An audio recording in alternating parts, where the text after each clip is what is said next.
السلام علیکم ناظرین، دکن میڈیا کے اردو خبرنامے میں آپ کا استقبال ہے۔ میں ہوں اسماعیل ریحان۔ پیش خدمت ہے سرخیاں۔ وزیر اعلیٰ ہیمنت سورین کے مشیر کے گھر سمیت 9 مقامات پر انکم ٹیکس کے دھاوے۔ جھارکھنڈ انتخابات سے پہلے محکمہ آئی ٹی کی بڑی کارروائی۔ فرضی خبریں پھیلانے پر بی جے پی رکن پارلیمنٹ تیجسوی سوریا کے خلاف مقدمہ درج۔ کسان کی خودکشی کے معاملے کو وقف بورڈ زمین سے منسلک کرنے کا الزام۔ علی گڑھ مسلم یونیورسٹی کے اقلیتی کردار پر سپریم کورٹ کا فیصلہ تاریخی۔ جماعت اسلامی ہند سمیت کئی مسلم تنظیموں نے کیا خیر مقدم۔ اتر پردیش کے باغپت میں 50 سال قدیم مسجد منہدم کرنے کا حکم۔ ایک مسلم درخواست گزار کی شکایت پر ایس ٹی ایم کورٹ نے منہدم کرنے کا جاری کیا فرمان۔ زندگی انمول ہے اور اس کی حفاظت ہمارا فرض، اور ہم اپنے فرض کو نبھاتے ہیں ذمہ داری سے۔ مسلم جنرل ہاسپٹل اب آپ کے تمام بیماریوں کا علاج ایک ہی چھت تلے۔ ہمارے ماہر ڈاکٹرز کی ٹیم اور اعلیٰ تربیت یافتہ staff world class health technology کے ساتھ 24 گھنٹے ایمرجنسی خدمات بھی موجود۔ Cardiology, diabetology, dermatology, gynaecology, pulmonology, neurology, neurology, orthopaedics, physiotherapy, paediatrics, general and laparoscopic surgery, E N T جیسی اور بھی سروسز بھی موجود ہیں۔ ہر طرح کے اسکینز اور ٹیسٹ کے لیے ایڈوانس لیبارٹریز بھی مناسب قیمتوں پر دستیاب ہے۔ آپ کی بہتر صحت ہماری پہلی ترجیح۔ مسلم جنرل ہاسپٹل، ٹولی چوکی، حیدرآباد۔ اب خبریں تفصیل سے۔ جھارکھنڈ اسمبلی انتخابات سے قبل رانچی اور جمشید پور سمیت مختلف مقامات پر انکم ٹیکس ڈپارٹمنٹ کی جانب سے بڑے پیمانے پر چھاپے مارے گئے ہیں۔ اطلاعات کے مطابق جھارکھنڈ کے وزیر اعلیٰ ہیمنت سورین کے مشیر اور ذاتی سیکریٹری سمیت 9 مقامات پر انکم ٹیکس کا چھاپہ مارا گیا ہے۔ یہ چھاپہ رانچی کے مختلف علاقوں میں جاری ہے اور اس کارروائی کو انتخابات سے پہلے انکم ٹیکس ڈپارٹمنٹ کی بڑی کارروائی قرار دیا جا رہا ہے۔ ذرائع کا کہنا ہے کہ وزیر اعلیٰ کے سیکریٹری سنیل سریواستو کے گھر اور اس سے منسلک افراد کے ٹھکانوں پر چھاپے مارے جا رہے ہیں۔ رانچی کے اشوک نگر علاقے میں واقع ان کی رہائش پر انکم ٹیکس ٹیم چھاپہ مار رہی ہے، جس میں سیکیورٹی اہلکار ان کے گھر کے اندر داخل ہوتے ہوئے نظر آئے ہیں۔ جمشید پور میں بھی متعدد جگہوں پر ایک ساتھ چھاپے مارے گئے ہیں۔ ان چھاپوں کی وجوہات میں مبینہ ٹیکس بے ضابطگیاں اور مالی بدعنوانی شامل ہیں، اور ان چھاپوں میں ٹیکس گڑبڑیوں کی تفصیلات سامنے آنے کی توقع ہے۔ اس سے قبل بھی جھارکھنڈ میں سی بی آئی کی جانب سے وزیر اعلیٰ کے قریبی پنکج مشرا کے ٹھکانوں پر چھاپے مارے گئے تھے، جس میں غیر قانونی کانکنی سے متعلق کارروائی میں لاکھوں روپے سونا، چاندی اور اسلحہ برآمد ہوا تھا۔ موجودہ انکم ٹیکس کی کارروائی کو انتخابات سے قبل دوسری بڑی چھاپہ ماری سمجھا جا رہا ہے۔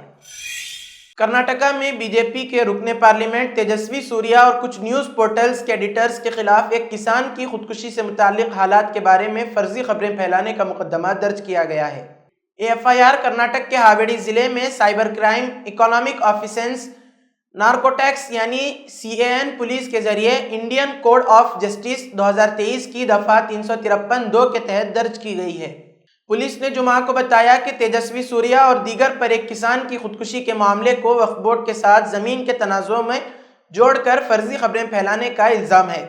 سوریا نے 7 نومبر کو سوشل میڈیا ہینڈل ایکس پر ایک پوسٹ میں الزام لگایا تھا کہ ہاویری ضلع کے ایک کسان نے وقف بورڈ کے ذریعے اس کی زمین کے حصول کے بارے میں جان کر خودکشی کر لی۔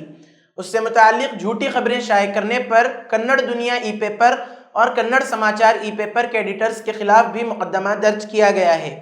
اگرچہ بعد میں ایم پی نے ہاویری ضلع کے سپرنٹینڈنٹ آف پولیس کی جانب سے اس خبر کو فرضی قرار دینے کے بعد پوسٹ ہٹا دیا، لیکن اس تازہ پیش رفت نے ریاست میں تنازع کو جنم دیا ہے۔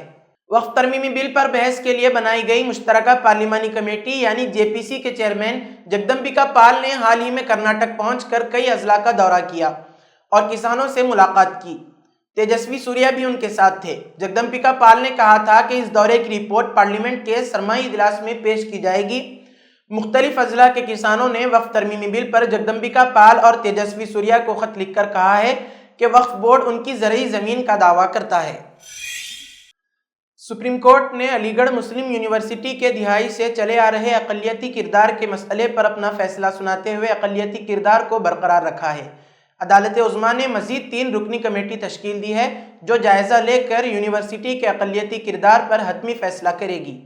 سپریم کورٹ کے فیصلے سے مسلمانوں نے راحت کی سانس لی ہے اور ہر چہار جانب سے اس فیصلے کو تاریخی قرار دیتے ہوئے اس کا خیر مقدم کیا جا رہا ہے۔ امیر جماعت اسلامی ہند جناب سید سعادت اللہ حسینی نے علی گڑھ مسلم یونیورسٹی کے اقلیتی درجے کو برقرار رکھنے کے سپریم کورٹ کے فیصلے کا خیر مقدم کیا ہے۔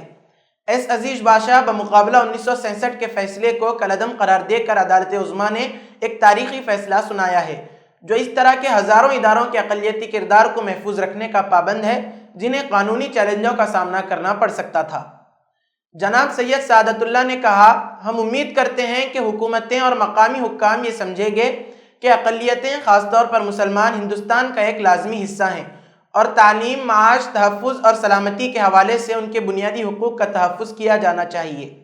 حکومت کو اپنا رویہ بدلنا چاہیے تاکہ اقلیتوں کو اپنے ترقیاتی ایجنڈے میں اقلیتوں کے مسائل کے حل کے لیے عدالتوں سے رجوع کرنے کی ضرورت نہ پڑے اور اس بات کو یقینی بنایا جائے کہ ان کے اداروں کی حفاظت اور انہیں ضروری رعایتیں دی جائیں اور اقلیتوں کو ان کی گرتی ہوئی سماجی و اقتصادی حیثیت کو بہتر بنانے کے لیے فوائد دینا کسی بھی جمہوری ملک کی خصوصیت ہے۔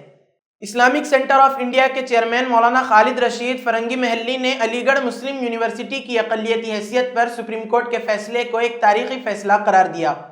انہوں نے اس فیصلے کا خیر مقدم کیا۔ انہوں نے کہا کہ اب اے ایم یو کی اقلیتی حیثیت کا جائزہ لینے کے لیے ایک معمول کی بینچ کے سامنے یہ معاملہ پیش کیا جائے گا تاکہ یہ طے کیا جا سکے کہ کیا واقعی اسے اقلیتوں نے قائم کیا تھا۔ انہوں نے بتایا کہ 20 جولائی 1872 کو سر سید احمد خان نے مسلم برادری کے لیے ایک تعلیمی ادارہ قائم کرنے کے لیے مختلف مسلم ریاستوں سے عطیات کی اپیل کی۔ 24 اپریل 1875 کو انہوں نے مدرسۃ العلوم کی بنیاد رکھی جو اس ادارے کا آغاز تھا۔ 8 جنوری 1877 کو اسے ایک کالج میں تبدیل کر دیا گیا اور 1920 میں یہ علی گڑھ مسلم یونیورسٹی کی صورت میں قائم ہوا جو اسلامی ماحول میں جدید تعلیم فراہم کرتا ہے تاکہ مسلم طلباء میں سائنسی شعور پیدا کیا جا سکے۔ انہوں نے سوال کیا، اگر اے ایم یو کو اقلیتی ادارہ تسلیم نہیں کیا جائے گا تو کس ادارے کو اقلیتی ادارہ کہا جائے گا اور پھر آرٹیکل 30 کا حقیقی مقصد کیا ہے؟ اتر پردیش میں مساجد کے خلاف تو حکومت خود بہانے تلاش کر کے ان کے خلاف کارروائی کرنے کے لیے ہمہ وقت تیار کھڑی ہے، مگر جب خود گھر کے افراد ہی حکومت کو موقع فراہم کریں اور اپنوں سے دغا کریں تو اس کو کیا کہا جائے گا؟ اتر پردیش کے باغبت میں ایسا ہی ایک معاملہ سامنے آیا ہے جہاں محلے کے ایک ناخلف شخص کی کارستانی کی وجہ سے 50 سال پرانی مسجد کو منہدم کیے جانے کا حکم آیا ہے۔ رپورٹ کے مطابق ایس ڈی ایم کورٹ کے ایک فیصلے نے اتر پردیش کے باغپت ضلع کے راجپور کھمپور گاؤں میں ماحول کو گرما کر دیا ہے۔ باغپت میں 50 سال پرانی مسجد کو منہدم کرنے کا حکم جاری کیا گیا ہے۔ ایس ڈی ایم کورٹ نے مسلم درخواست گزار گلشیر کی شکایت پر سماعت کرتے ہوئے اپنا فیصلہ سنایا ہے۔ ہائی کورٹ کے حکم کے بعد ضلع انتظامیہ نے تالاب کی زمین پر ناجائز قبضہ کر کے بنائی گئی مسجد کو گرانے کا حکم دیا ہے۔ اس کے علاوہ متولی پر 4.12 لاکھ روپے کا جرمانہ بھی عائد کیا گیا ہے۔ راجپور کھمپور گاؤں میں تقریباً 50 سال سے ایک مسجد موجود ہے۔ یہ مسجد تکیے والی مسجد کے نام سے مشہور ہے۔ اسی گاؤں کے رہنے والے ایک مسلم نوجوان گلشیر نے عدالت میں مقدمہ دائر کرتے ہوئے کہا کہ یہ مسجد غیر قانونی طور پر بنائی گئی ہے۔ پہلے یہاں ایک تالاب تھا، یہ تالاب کی زمین پر بنائی گئی ہے۔ تکیے والی مسجد کو گرا کر زمین کو تجاوزات سے آزاد کرایا جائے۔ گلشیر نے اس سلسلے میں ہائی کورٹ میں عرضی دائر کی تھی۔ اس کے لیے گلشیر نے 29 جولائی کو ہائی کورٹ میں خصوصی درخواست دائر کی تھی۔ گلشیر کی درخواست پر سماعت کرتے ہوئے ہائی کورٹ نے تعمیرات کو غیر قانونی تجاوزات قرار دیتے ہوئے ریونیو کورٹ کی بنیاد پر اسے ٹھکانے لگانے کا حکم دیا۔ ہائی کورٹ کا حکم جب ضلعی انتظامیہ تک پہنچا تو تحصیلدار نے اکاؤنٹنٹ اور لا افسران سے رپورٹ طلب کر کے پورے معاملے کی چھان بین شروع کر دی۔ اس کے بعد ایس ڈی ایم کی عدالت میں مقدمہ درج ہوا اور سماعت شروع ہو گئی اور ثبوت، حقائق اور دستاویزات کی بنیاد پر مسجد کے متولی کو نوٹس جاری کیا گیا۔ ریونیو ڈسٹرکٹ گورنمنٹ کے ایڈوکیٹ رویندر راٹھی اور additional district government advocate Nagesh Kumar نے اپنا موقف پیش کیا۔ سماعت ہوئی، الزامات اور جوابی الزامات اور حقائق کی چھان بین ہوئی تو باغپت کے تحصیلدار ابھیشیک کمار نے تالاب کی زمین پر بنی مسجد کو غیر قانونی قرار دیا۔ اس کے علاوہ متولی پر تقریباً 4.12 لاکھ روپے جرمانہ اور 5,000 روپے منتقلی کے اخراجات ادا کرنے کا حکم بھی جاری کیا گیا۔ راجپور کھمپور گاؤں میں تالاب کی اراضی پر بنائی گئی غیر قانونی مسجد کو گرا کر زمین کو تجاوزات سے پاک کرنے کے احکامات جاری کر دیے گئے ہیں۔ ریونیو افسران کی ایک کمیٹی بنائی جائے گی اور غیر قانونی طور پر تعمیر کی گئی مسجد کو گرانے کا وقت مقرر کیا جائے گا، جس کے بعد محکمہ ریونیو کی ٹیم پولیس فورس کے ساتھ وہاں موجود ہوگی اور مسجد کو گرانے کا کام مکمل کرے گی۔ اس کو لے کر گاؤں والوں میں اب غصہ ہے۔ مقامی انتظامیہ کے ان فیصلوں کو لے کر گاؤں والوں میں غصہ ہے۔ ان کا کہنا ہے کہ یہ حکم غلط ہے۔ انہیں 15 دن کا وقت دیا گیا ہے۔ وہ ڈی ایم کی عدالت میں اس معاملے میں اپنا موقف پیش کریں گے اور فیصلے کو چیلنج کریں گے۔ مسجد کو کسی قیمت پر گرانے کی اجازت نہیں دی جائے گی۔ گاؤں والوں کا کہنا ہے کہ یہ مسجد 50 سال پرانی ہے، ہم اسی طرح اس مسجد کو دیکھتے آ رہے ہیں۔ ایک نسل گزر گئی اور اب اتنے عرصے بعد اسے غیر قانونی قرار دیا جا رہا ہے۔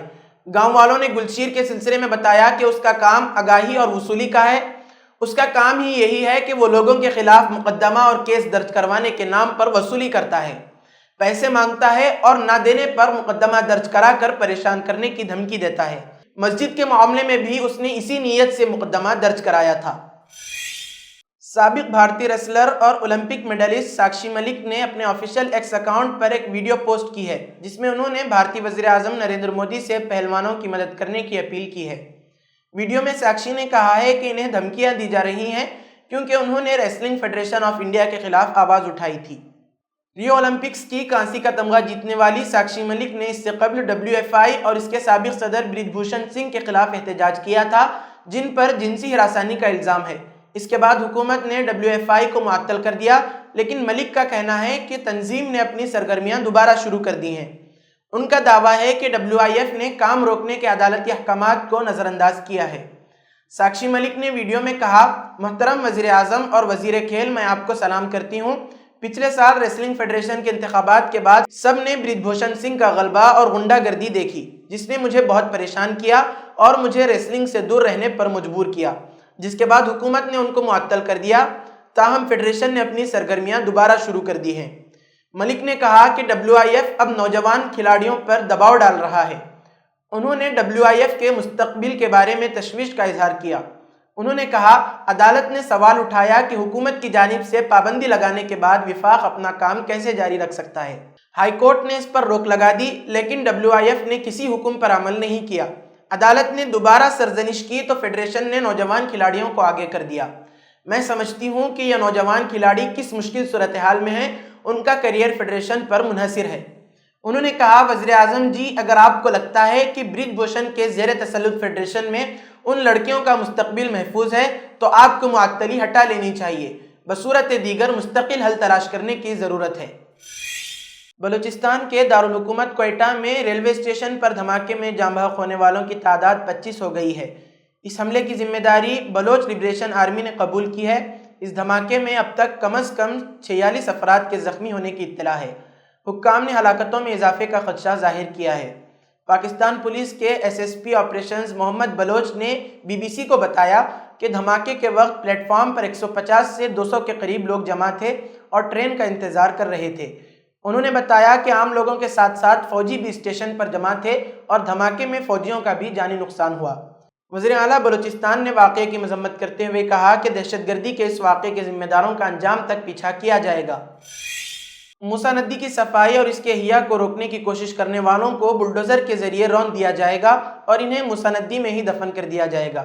چیف منسٹر ریونت ریڈی نے آج اپنی سالگرہ کے موقع پر ضلع نلگنڈا میں موسیٰ ندی پروجیکٹ متاثرین کے درمیان پد یاترا کا آغاز کر کے جے موسیٰ ندی کے احیاء پروجیکٹ میں رکاوٹیں پیدا کرنے والوں کو انتباہ دیا اور کہا کہ جو لوگ کہہ رہے ہیں کہ پروجیکٹ کے لیے استعمال ہونے والے بلڈوزر کے آگے وہ آ جائیں گے، تو انہیں چیف منسٹر نے چیلنج کیا کہ وہ بلڈوزر کے آگے آ کر دکھائیں۔ چیف منسٹر ریونت ریڈی نے موسیٰ ندی پروجیکٹ پر سخت موقف اختیار کر کے کہا کہ حکومت سے موسیٰ ندی کے صفائی اور احیاء کا منصوبہ تیار کیا جا چکا ہے اور اس پر عمل آوری کی جائے گی۔ انہوں نے آج کی پد یاترا کو ٹریلر قرار دیتے ہوئے کہا کہ جنوری 2025 کے پہلے ہفتے میں مکمل فلم دکھائی جائے گی۔ ریونت ریڈی نے کہا کہ تلنگانہ بالخصوص شہر حیدرآباد، وقار آباد اور نلگنڈا کے لیے موسیٰ ندی رحمت ہوا کرتی تھی، لیکن اب یہ زحمت بن چکی ہے۔